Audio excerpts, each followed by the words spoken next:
Ladies and gentlemen, boys and girls, today's recipe, please get your ingredients ready. If you are a househead, if you are a fan of good music, we have the epitome of pure lyricism with us today. Hitmaker of 1,000 memories, hitmaker of Forbidden.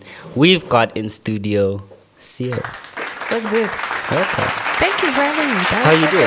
That was a dope intro. Yeah, I'm good. I'm good. Thanks for the intro. That's lovely. Of course. Thank you for making the time once more.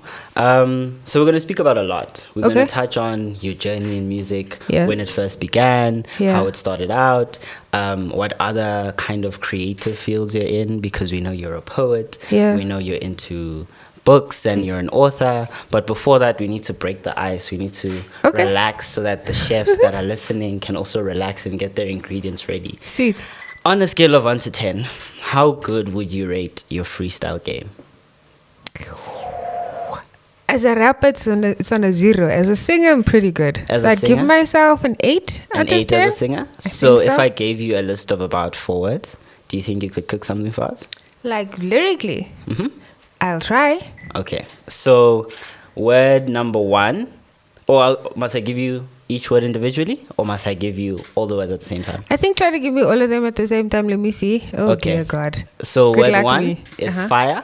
Okay. Word 2 is pain. Word 3 is love. So those 3 words. Mm-hmm. And I need to find a melody. I found myself in pain because of your fire. What was that one? Love. Okay. I found myself in pain because of your fire. But I think I love it, love it, love it. Oh my days. That was too much. That was too much. Ladies and gentlemen, boys and girls, Seal, the one, the only. So today we've prepared something very special for you, which is going to be coming through right now. Sweet. It is a lamb curry. I try to keep it as simple and as bare as possible because we know your dietary requirements. Thank you so much. So we hope you enjoy it. We hope it's good. We'll just wait for them to bring it in. Amazing. But while we do that, let's touch on child Seal, baby Seal. Okay. Where's Seal from and what was growing up there like? Okay, so Seal is from Annandale, south of Johannesburg. It is a colored township predominantly, 60% colored, 40% black. So I grew up with that demographic. Mm-hmm. I am both those races. Okay. So that was a bit challenging as a child because people weren't as integrated or woke, I suppose. So that was challenging for me to exist in that space because you were either or and I was both. And children are mean. And a lot of the time they just mean from ignorance, to be fair, but also they are the products of the environments they come. We all are the products of the environment 100%. We come from. But as a child, you are very much a reflection of your household. So because I was very much not black enough and not colored enough. And it was almost stigmatized for me to be of both. So like, whenever I went to hang out with the black kids, it was weird. Yeah. And they were just like, what's going on here? My sister. And then with the colored kids, it was also the same, but they were more like aggressive and uglier towards me in terms of their language and the way they'd spoken. So I was bullied a lot right throughout school. As a child, and as a result, I then became very much an introvert and a loner. So I developed a lot of time in my imagination and in my head. So before I fell in love with books, which was very late, like as a teenager, to be honest. We didn't grow up in a culture of books. You'd go out, go play. I need to clean the house. It was that kind of environment. Also very full house. My mom took on a lot of responsibility for a lot of people in her family. And she was the eldest child, so she took care of everyone. So I had a very sort of fluctuating family setting as well. So get out of the house. We need to clean kind of space. So go play. And I often played alone. So then I developed artistry, I guess. I could draw. So I used to draw a lot. I used to sketch and then just play by myself. But she was very much a loner also bullied for being the know-it-all in the class, and I was a chronic thumb sucker. Yeah. So I sucked my thumb right through to like grade 8. It is bad. Yeah. But yeah, more or less, that's me. That's very interesting. And I definitely want to jump into that dynamic and to explore that sort of half black, half colored, but one human sort of aspect of your growing up. In terms of that, which side do you feel more drawn to? Do you think it's even? And from a parental perspective, who is colored, who is black? Okay, so parentally, mom's colored, dad's black. Dad was never there. So dad was a rolling stone, y'all. I identify as both. And I feel like it's an even split in terms of my identity as a person, because there's very much elements and aspects of both that influence or I don't know, show up in me. So I think it's very much both. Let's just have them bring us the food. Oh yes, exciting things. Yes. I try to not make it too hard, but if it's too hard, please tell me. And if it needs amazing. salt or anything like that, let me know. Thank you so much. No stress. Yeah. So in terms of then you're Zulu, right? It's half color, half Zulu. No. Yes. And I was at Activism at the beginning of the year. Okay. By mistake, I had just played a DJ gig at Ziggy's in Brom. Okay. It was absolutely horrendous. I was in the pits. So I tell my friend that I'm with, guys, I need a second location, otherwise I'll evaporate. Oh. And he's like, no, my uncle owns this place. There's something going on. Let's go. Okay. So we go. We get down. It's like a basement type of vibe. Very intimate, very cool. And then comes this woman with a band, and she's dressed in like it was like a peach type of outfit and face makeup. Yeah. And then there was a song that I recognized, and it was Forbidden. And then you introduce yourself. You're like, I'm Sio. I'm like, oh my God. Did I just see Sio by mistake? Oh, wow. And in between, you would speak sort of vernac. But you say that your dad wasn't present in your life. So when did you develop, or where did you learn? So, umamami ukulele xop. So that's like deep KZN, right? So if you know where that is, it's like on the border of the Eastern Cape and KZN. So that's near Amtat. So she grew up there, and my mother speaks like Thara KZN country Zulu. And she's like this colored woman. So when she bashes a Zulu, everyone's like, hey, bana. You know, like nobody expects it. And she speaks like Thara proper Zulu. And people are like, what? You just see the brains glitching, you know? But yeah, so it's quite funny. So yeah, Zulu's always sort of been like a part of the household. So my aunts and uncles also all grew up, of course, with mom. So they all speak like the same kind of Zulu. So yeah, grew up with it in the house. I'm just one of the few, because dad wasn't around, but I'm one of the few kids that can speak it. From how many of us? It's about 23 like children from everybody, from aunts and uncles, myself included. So I think there's about 7 of us that can speak Zulu on mom's side, but then also like my sisters on my dad's side, because we all have different moms. Oh, okay. So they speak far better Zulu than I do, because they obviously steeped in it a lot more than I was. So yeah. Can I eat? Yes, Oh, please, okay, please, go for it. Please eat. Yeah. That, I think that's super duper interesting. I think there was, in general, this culture back in the day of children as a symbol of status, as a symbol of wealth. And, you know, I'm going to have a lot of kids, and they're going to continue my legacy. And they're going to allow me to live a better life, even when I can no longer afford to do so. So that was a lot of the dynamic that our parents kind of grew up in. Yeah. And I think what ends up happening is they raise sort of a generation of very emotionally absent parents and parental figures. Yes. Because of how many people needed to be tended for. Yes. There was no time for emotions. Is there none. groceries? No. Are you going to school? Do you have clothes? Yeah. I'm done. If Yeah, not, 100%. then hi. Bye. Everything else is fine. Yeah. So in that respect then, because you had a very similar dynamic, but obviously there was aunts and uncles, whatever. Would you say that you had the type of access to your mom that you would have wanted? Was she emotionally there? No. How was that relationship? No, between you and mom? My mom had a very intense life. She comes from a very dark upbringing. She essentially had to raise her siblings as the eldest. And I don't think she stopped. So by that virtue, I'm almost her last born child. And if you are a last born child, you know you're almost a throwaway baby that everyone else needs to take care of, because mom and dad and everyone else is busy and there's older brothers and sisters to take care of you. But I didn't really have the older brothers and sisters. So again, that insulated me as a person. So she's very busy. Worked as a nurse. Okay. And she did night shift because it was safer for her to use public transport, to be fair, for a while, because she had to use, there were times when there was a car and there were times when there wasn't one. So if she needed to use a taxi, it was safer for her to travel during the day and return in the day versus the opposite. So not really. I had like my mom's time for about from 4 o'clock to 5 o'clock, maybe if even. Because then she was getting ready for work and going to work. And that was the time that I got to spend with her, if even daily, you know, because I was also like into like athletics summertime. So I'd also probably be at training after school or something. So it depended, but no, I didn't. So our relationship has been very difficult. Yeah.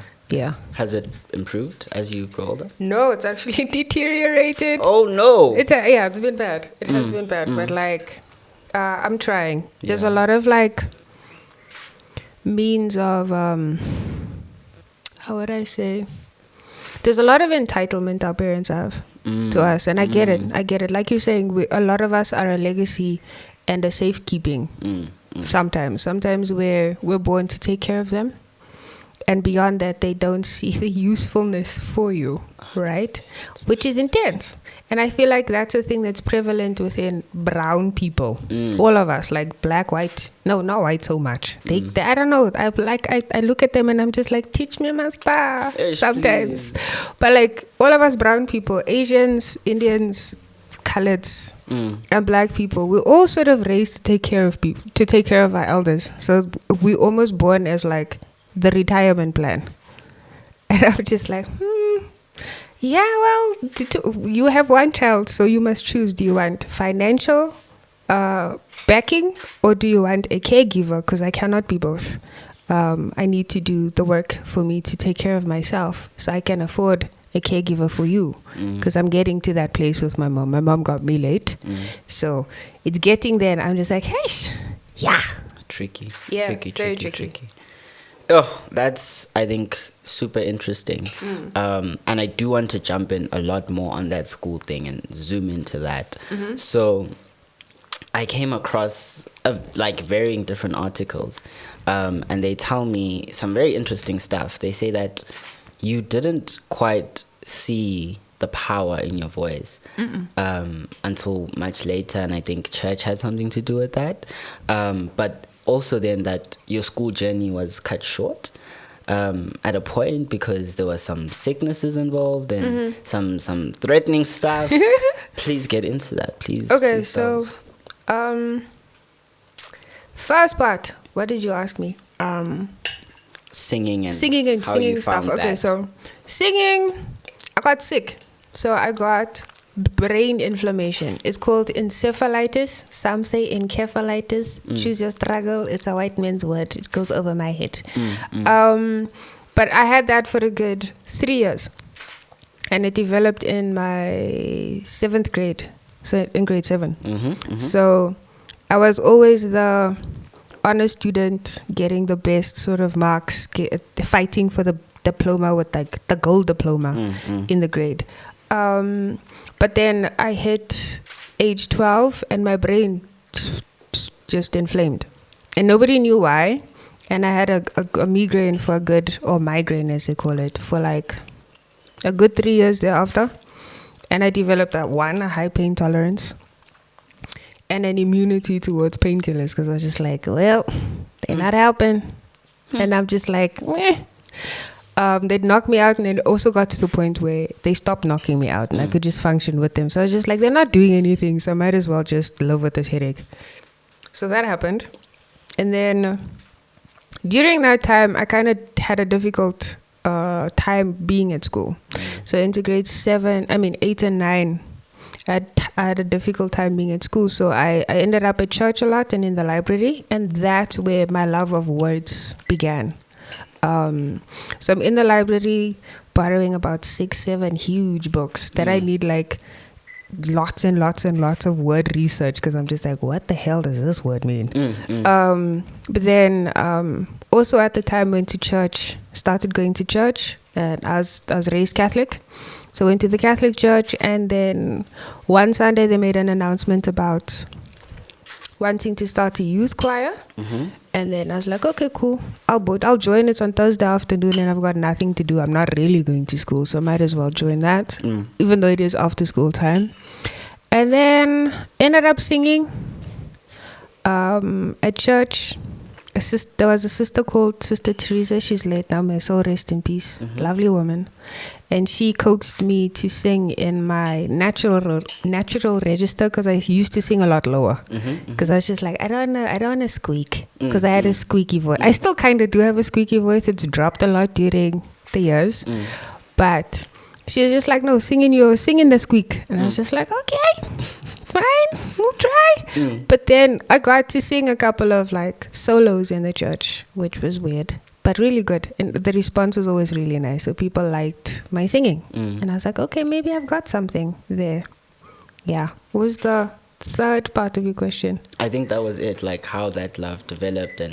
But I want to delve a bit deeper into the impact on school. So you say that you're in the library, you're reading, you're at church. So does this mean you're not at school? No, I wasn't. And I also went to a rough school. It was like one of the rough ones. And I was just like not happy at the school. So I didn't really go to school for most of like grade 8 and 9.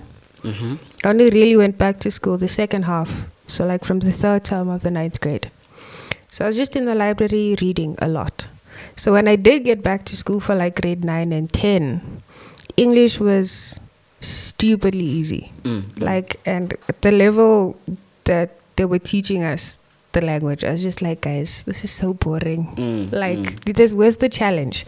So I became one of the people that the class would poke on to debate with the teacher just for shits and giggles. Yeah, 100%. Because my English level, I was just like, okay, because I don't know about a lot of other schools, but our school was very much a spoon feed. These are the answers you're going to need to get through the exam. And I would debate those. So yeah, my teachers, some of them liked it, some didn't. But yeah, that was the impact on school. But like also as a result, just because I'd missed out on so much school, I couldn't do math when I got back. Because I was just like, yeah, this is dribbling me and I can't catch up. That's like 1.5 years worth of maths that I don't know. And yeah, failed it dismally in the 10th grade. But I was just like, okay, let that go. Let that go and focus on what you can do and do your best. And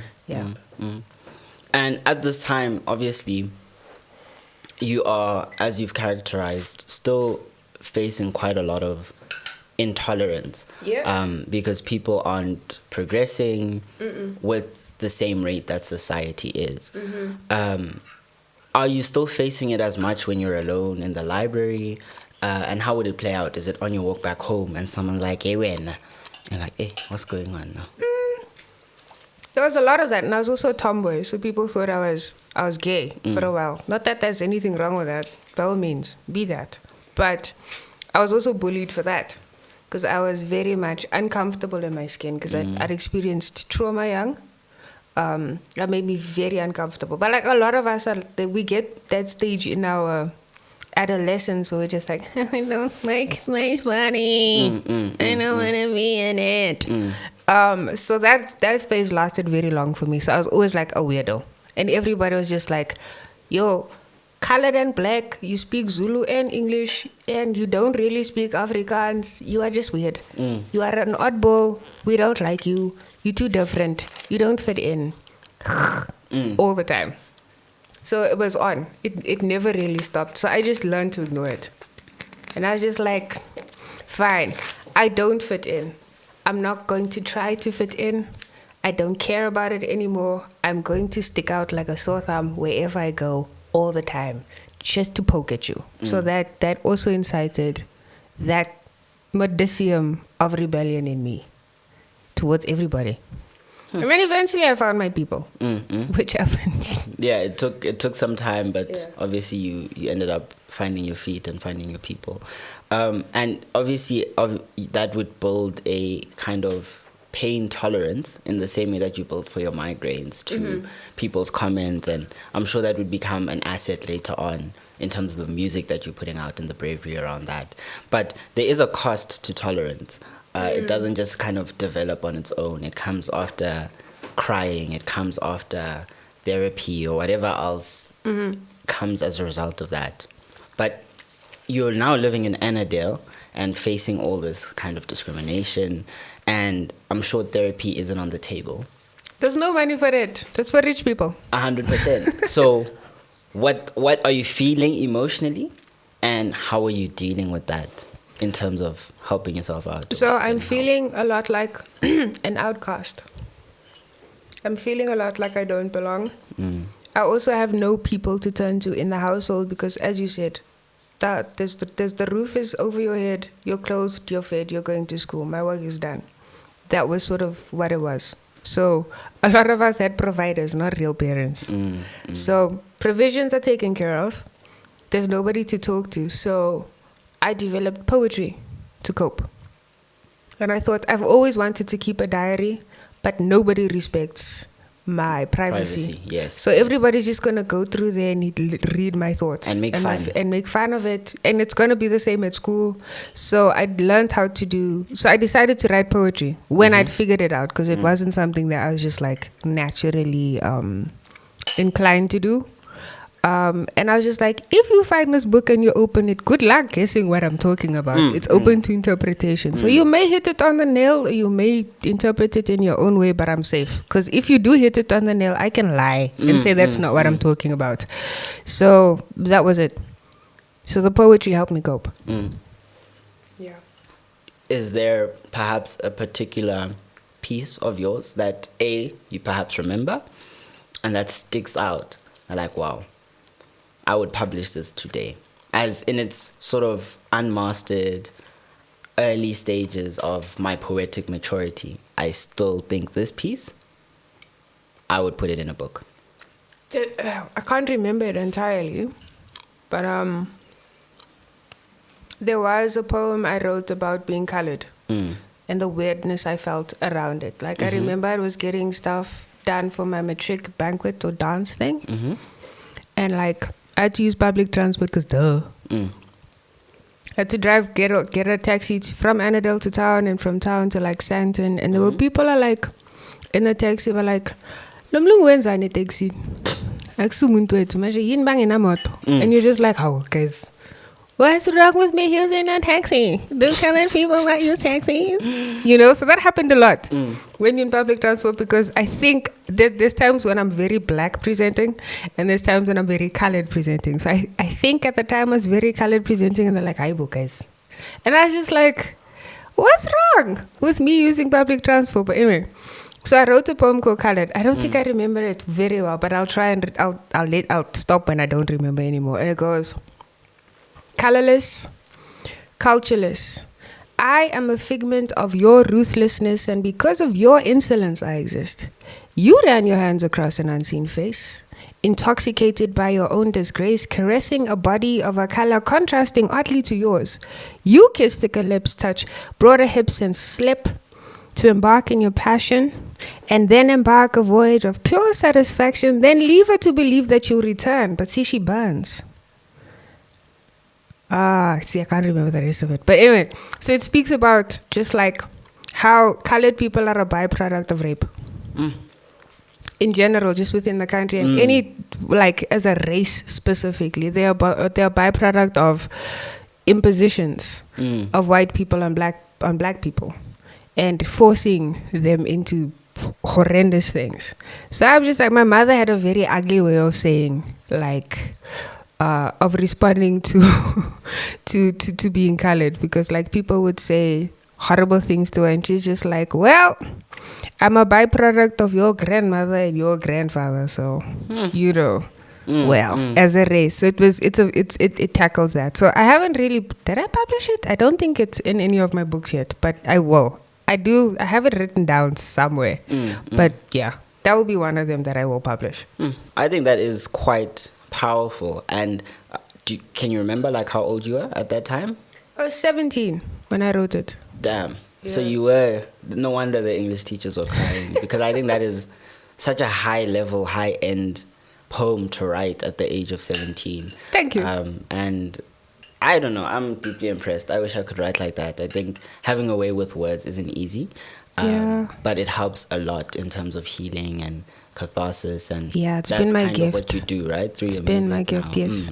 Yeah, and in your albums, you do have a lot of poems. Like the first song is usually like a poem. Yes. And we're gonna speak about Chet Baker. We're gonna speak a little Hey! bit about love. Okay. We're gonna get in. We're gonna get in. Ha. But let's finish school, right? So you do the matric things. You finish matric. Where to next? Where does CEO go? So everybody knows at this point that CEO is artistic. Okay. As a person, she's creative. However, she's also a decent academic as well as a decent athlete. So she's got a lot of options without the money. So she graduates or passes matric well enough to get a bursary, like to pay for everything, and then decides to take a gap year to try to figure things out. But anyway, essentially goes to university the following year, so the year after the gap, and is doing law. Oh, I know. twinsies.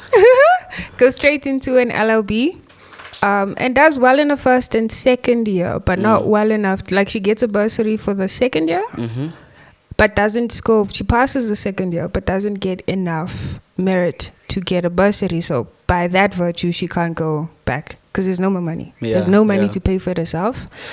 Also, there's like friends she has to sleep over, so sometimes she has like transport for like one trip, so she has to make sure she's sleeping somewhere in order to get to class for the rest of the week, and she'll be back on Friday. So that was university. So I was just like, ugh. So she didn't finish her LLB. Okay. Yeah, so that's where she ended. It ends at year 2, right? At the end of second year. So what happens after that?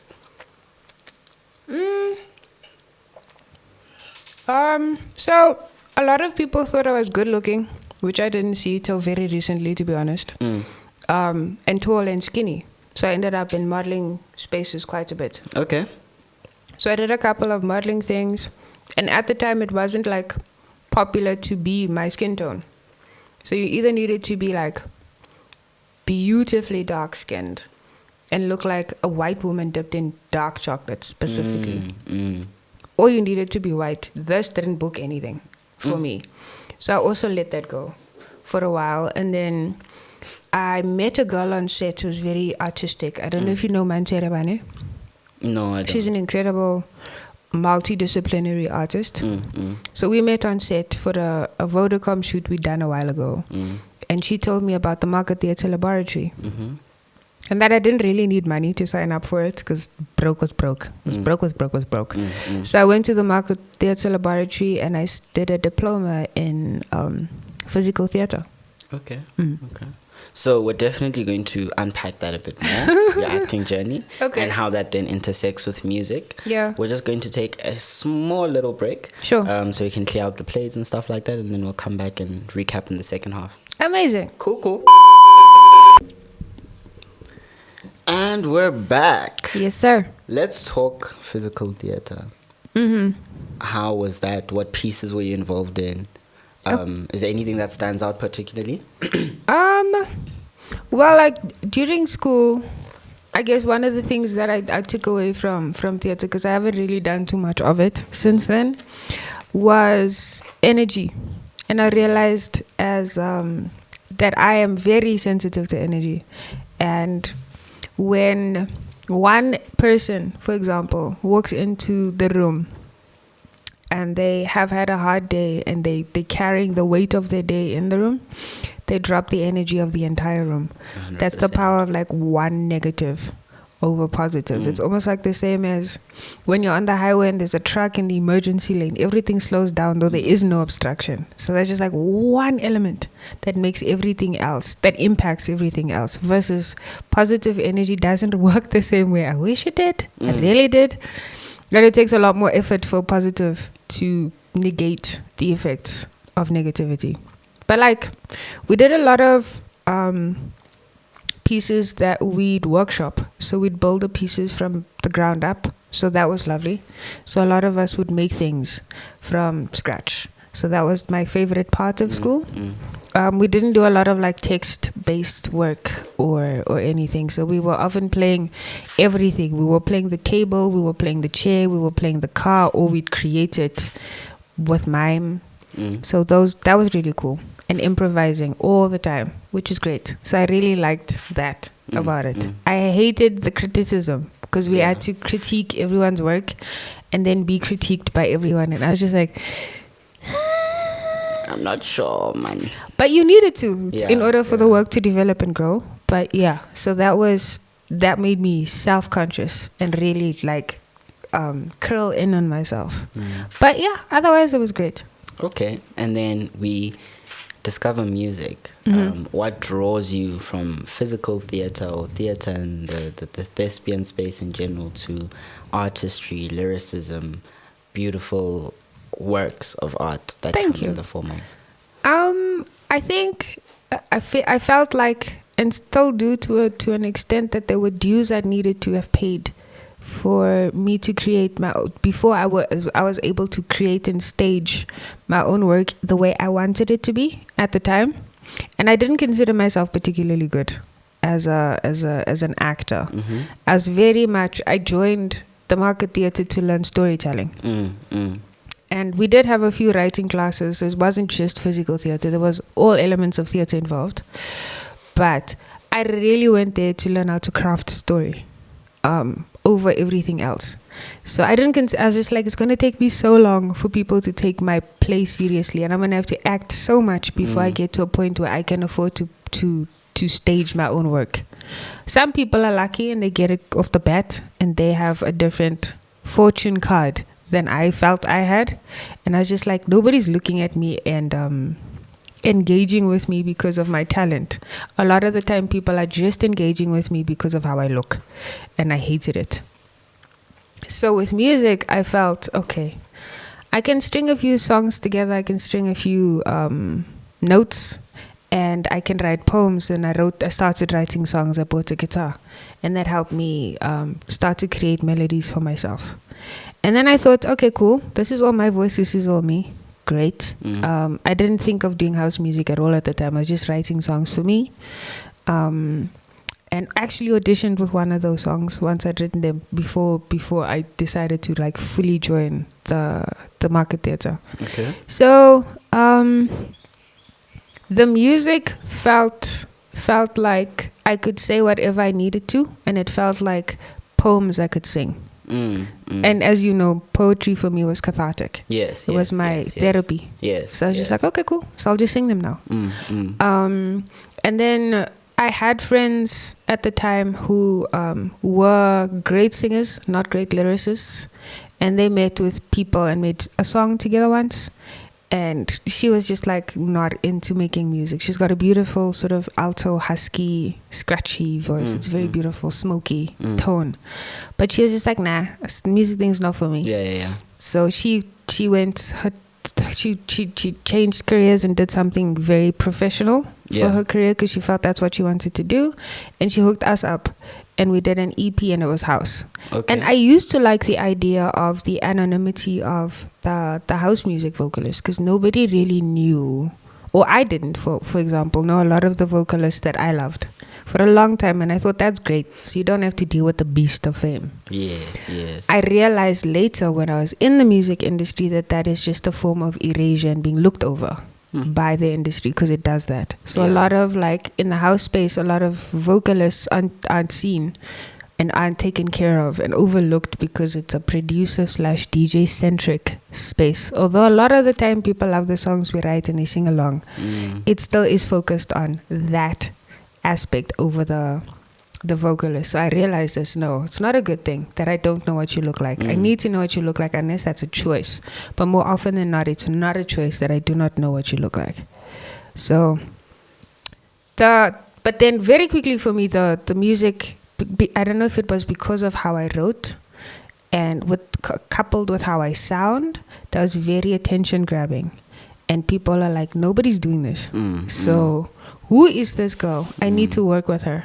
So there's often times when I'd be like sitting at home in my mother's house on a sunken couch because we couldn't afford a proper one. And I was lying in the ditches of the couch, going over my phone, and somebody would DM me or message me somewhere and say like, say I want to work with you, and that person is a big name in-house. And I'm just like, wait. I need to breathe. Hold on. How do you know me, sir? Kind of expressions, and I'd give my cousin, who was really close to at the time. I was just like, could you please check the name at the top just to make sure I'm not hallucinating and I'm not having a very fanciful dream.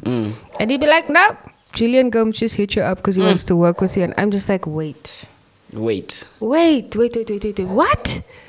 And really, spoke with Julian, and then 2 messages later, he was sending me a beat for 1,000 Memories and asking me to write it. I was like, I wrote it over the weekend, went to work the Monday. By Friday, he was locking down a recording session. And I was just like, surreal. Wow. Yeah. Taken aback. Yeah, so that, I don't think I would have hit that momentum as an actor at the time that I did with music, because the music was mine and it was very uniquely me. So yeah, that's very interesting. And so now you're in the space, are doing a project with Julian. What goes into that songwriting process? Because I assume you did something like a piece from scratch. And what is inspiring that? Are you drawing on your own emotions? Because in one of the episodes of the Lyrical Breakdown, you go into the idea that at first you were borrowing people's emotions to create stories that people wanted to hear. So is that what is happening with 1,000 Memories? 1,000 Memories is, it's definitely that. It's a story I heard somebody speak about, like a girl who went out to like groove, I guess, and she saw this guy and they were like vibing, man. But guy was just like, there's mtlakas, but dololo, what's going on? So she's like, and you can see he's like, I was with her, and you could see he's like interested, but he's keeping his distance. So I was like, okay, I can see she's clearly interested, but she's indoctrinated with feminine energy, so she's gonna wait for him to approach, and he's just not budging. So what could be the story? So I wrote the story about her liking somebody and him being at a distance, and made it like across town figuratively. And then him having also the same interest, but what could be holding him back was sort of in my head. So like, okay, maybe he's married, maybe he's got a child. So write about that. So Julian loved the counterpart, like the contrast. The contrast of like a story from her perspective and his perspective, even though I'm singing it. So I was just the storyteller in the song. So he loved that. The juxtaposition of the two. That's, I think, very interesting. And then at which point do you pivot? You're like, okay, time to tell my narrative, my story. Let's rock. Okay. So when Kid Funk asked me to write an album. Okay. So Kid Funk and I met, and he's just like, okay, you've done a great song with Julian, and you've done Forbidden, which he facilitated. And then very quickly after that, I did Nobody Else with Dawson as well. And I went in as a songwriter initially. I didn't want to sing it. And he's just like, nobody else is here, so please, nobody else is gonna do that song. And I'm like, fine, I'll do it. And then thereafter, he's like, okay, write an album. So I'm just like, I'm not gonna borrow. This has to be about me. And that's also when I decided to show myself more. So I decided to be far more active on social media and just show myself and my brand more. Which is not very comfortable initially, because I was just like, this is nuts. So people are going to know exactly how I am when I'm in love. Like, why do they need to know that, you psycho? But I decided to do it because then I felt like if I'm going to tell if I'm going to do a whole album, it needs to be about me. 100%. I don't think I have enough to borrow from, and I think I've loved enough, and I've been through enough at the time to express love the way I'd been feeling it. And it was very doubtful, and it was very like frightened, which was fine because it's very much how I felt about the entire process. Yeah.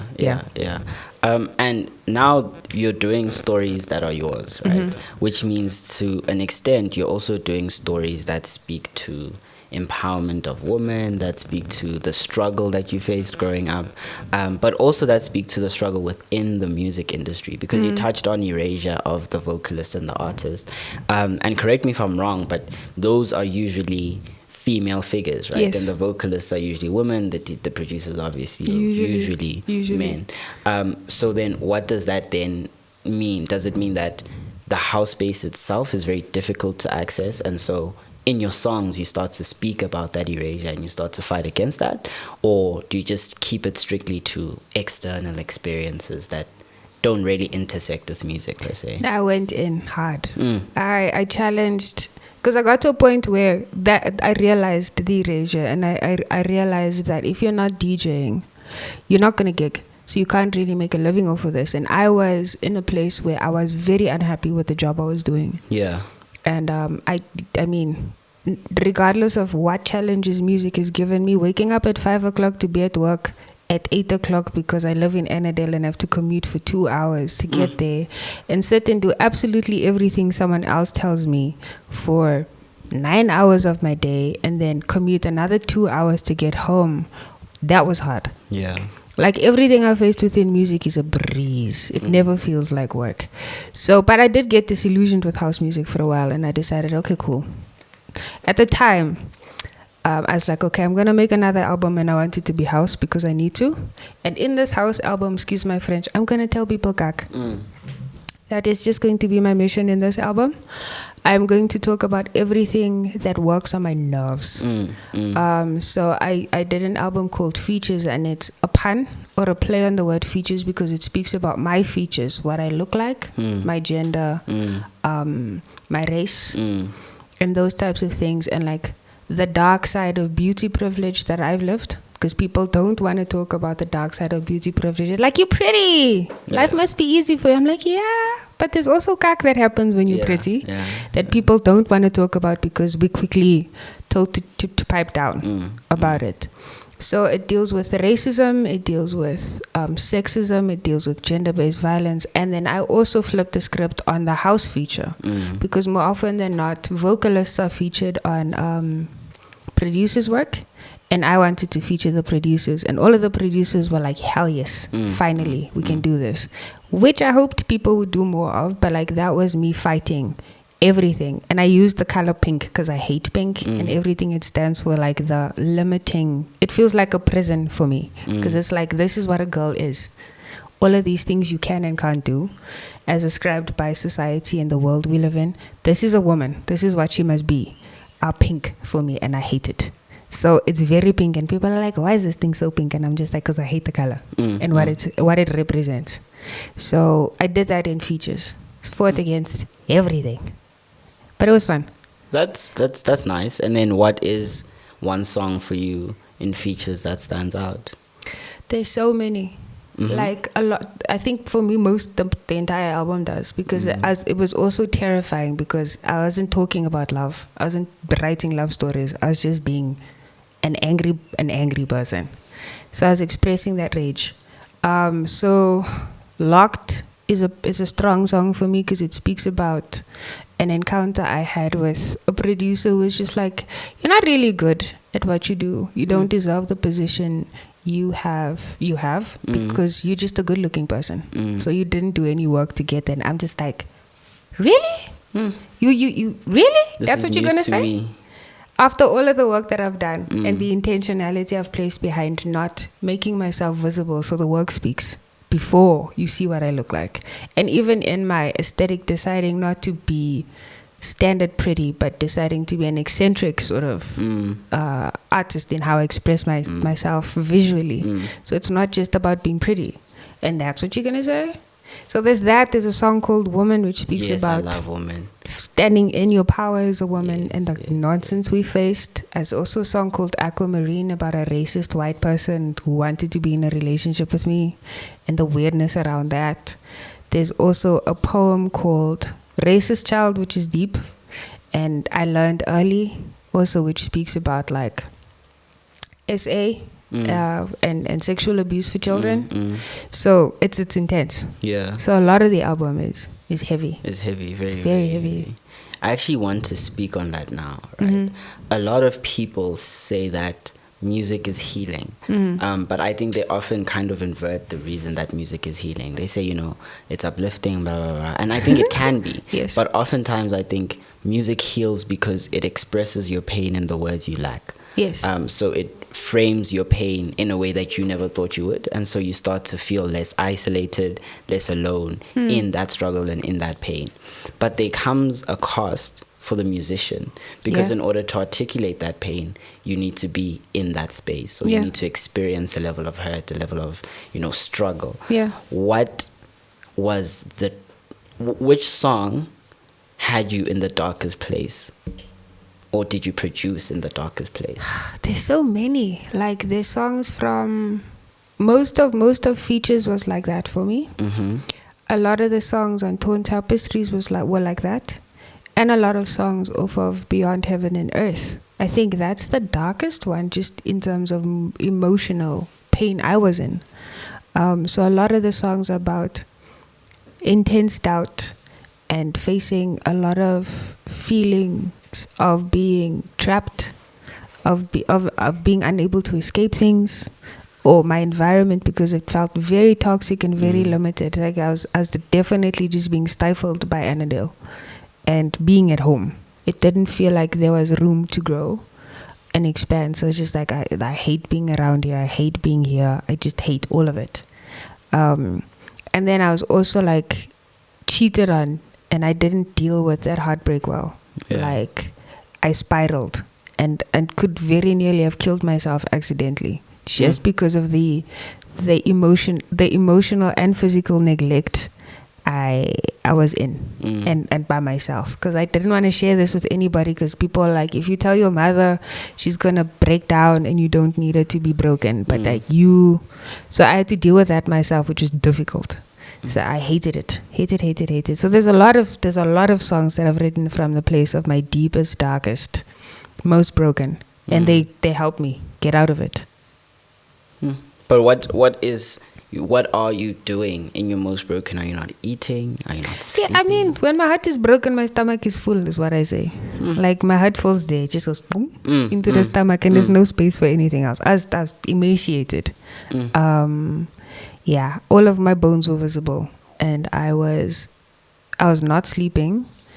All I did was cry, and I was just like, no. And I was very reactionary, so I'd either be fighting, as in raging, or completely crying with like 1 hour of sleep for like 3 months. I was like, that's mad. I'm gonna die. I need to do something about it. So I went on a silent retreat, because it was free, somewhat. In the Western Cape, and I sat with myself in silent meditation for 11 days. And I was like, okay, cool. I can handle myself better now. Yeah. What did you learn from that experience, from the silent retreat? Too much focus on what has happened is depressing. And too much focus on what is to come is anxiety inducing. So do your best to stay equanimous and stay in the present. Don't let praise get to your head. And don't let criticism get to your head either. Take it with a grain of salt, because it's not going to stay the same. Like, whatever good has happened to you passes, and whatever bad has happened to you passes. Both must happen. Must happen, because that's the nature of being on earth. So don't hold on to anything, and try to be as present as possible. And in the present, if everything else is going awry, check your body. What's wrong with it? Then you'll find there's a lot that isn't. And there's enough for you to be grateful for in that moment. So that's what it taught me. I think that's actually phenomenal. Is it still something that you do, like silent retreating in your own space? I want to. No, definitely. I'm a hermit. I don't people. I'm just like, no, I'm allergic to humans. I don't like you. No, but I'm very much in a bubble. I only go out to people when I absolutely have to. I've lost a lot of friends. I've lost a lot of family as a result of it. But I'm just like, I'm going to protect my peace. And 100%. You interrupted more than I'd like. So, yeah. And then when do you move out of Annandale? Because I'm sure that's also some newfound peace. Yes. I moved out of Annandale 4 years ago, 2 weeks before lockdown. I was like, before we knew COVID was going to change our lives. And I had a plan. But I was just like, as soon as COVID hit, I was freaking out because I was just like, oh my God, I had a plan, but now I can't go and work. Now, what am I going to do to pay rent? But I was just like, you know what? I'm not moving. I'm not going back. Although that's like the obvious solution. I'm not going back. I'm going to tough it out and I'm not going to go back. And it's worked out. It worked out brilliantly. So happier. I was living with somebody, but that was difficult for me. So I moved into a different place. I was in Rosebank and then I moved to Melville. And I'm happy in Melville. Oh, I'm also in Melville most of the time. Oh, nice. And what does the newfound CEO enjoy? Like, you're at home. What do you spend your time doing? So she's making music. She's practicing a DJ set. She is watching Korean dramas. Okay. Lots and lots and lots of Korean dramas. She's reading books. She's writing them. Yeah, more or less. Okay. And exercising now and daily. That's good. I think that's brilliant. And in terms of then now, right, you are in a genre of music, at least in my mind, that has been one of the most highly exportable genres of music. In terms of kind of like the European palette, and trying to go overseas is easier with house than relatively than other genres. Is that really the case? Are you seeing good money? Are the record labels treating you well? Like, how is the space from a financial perspective? Very early on, like in my career, just at the brink of releasing Subtexts, which is my debut album, I had a sit down with Kid Funk, who's like the label manager for Stay True Sounds and Stay True Beats. So that's where a lot of my music has been homed, right? Housed, that's what. So we had a sit down and I was just like, okay, Brasa, how much money am I going to make out of this thing? He's like, see, just don't think about it that way. If you think about sales, it's going to stress you out and you're going to be frustrated and angry. And that was just before I left for the silent retreat, ironically, a few days before then, because I was in that spiraling phase. And then I let that go. I let go of the idea of monetizing the art. And when I did that, it brought me a lot of money. For me. Just like more money than I've ever made doing all of the jobs I've ever done entirely. Ironically, I made more money during COVID lockdown season 1 in 2020, being at home, doing live shows, than I did in my entire career.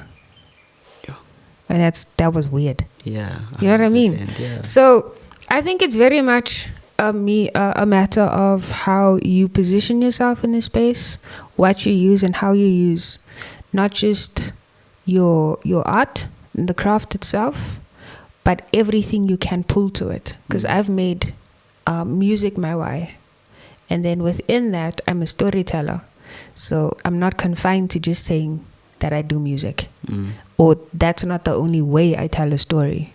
So diversifying. In terms of export value, as you've asked, that's a tricky thing to say because I can't say how it is very exportable, you are right, but it's also still underground. It's a very underground sound outside of South Africa. It's only mainstream here. We have I think we actually are the only country where you can hear a house song play on radio during the day. The rest of the world's not like that. They're very much into the pop, the rock, the stuff you see on the music TV channels, not necessarily house music, but there is a large underground market. And if you are savvy and you network and you go to the gigs and you speak with people and you make the music at volume initially and make sure you stand out, which is difficult.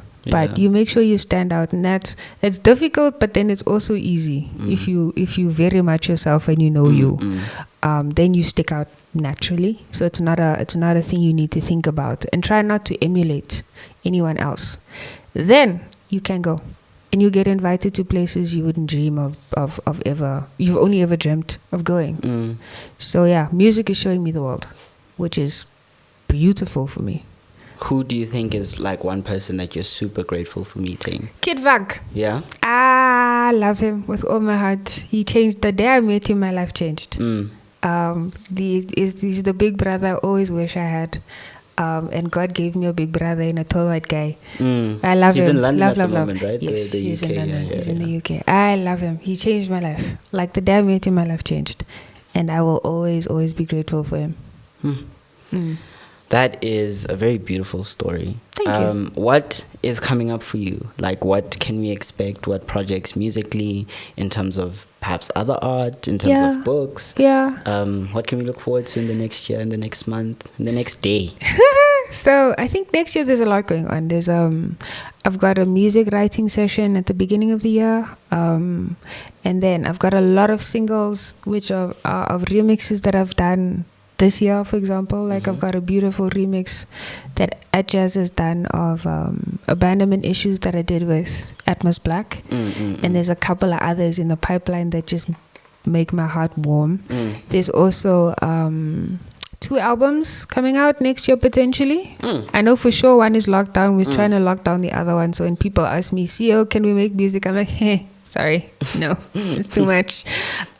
So there's that. And then at the end of January, I walk into rehearsals for a play I've been cast for.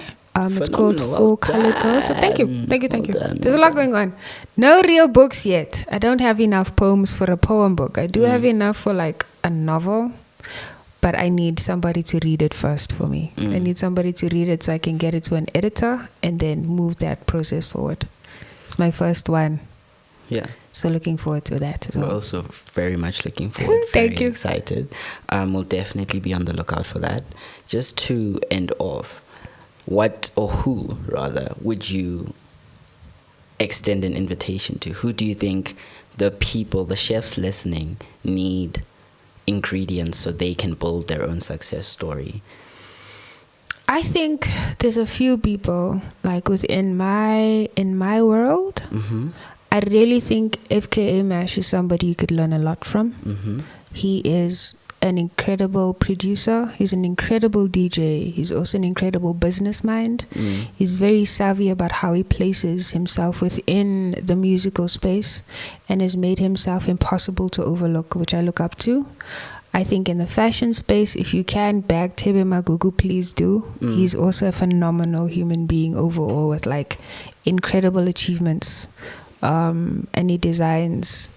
It's crazy that he's a boy from Kimberley whose work is showcased worldwide. So that's just incredible for me. So him, and then I'm trying to think who else is like a powerhouse.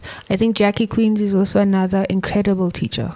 So she has a wealth of knowledge and a very broad perspective on music from just like what she's experienced. So she's also a great teacher. So yeah, those 3. Thank you so much. We'll You're definitely make sure that we get the recipe from them. Yes, sir. CEO, thank you so much for coming through. The team and I are deeply, deeply appreciative. We wish you nothing but the best with the play, wish you nothing but the best with the books, and you got the ingredients from the one, the only CEO. Sweet.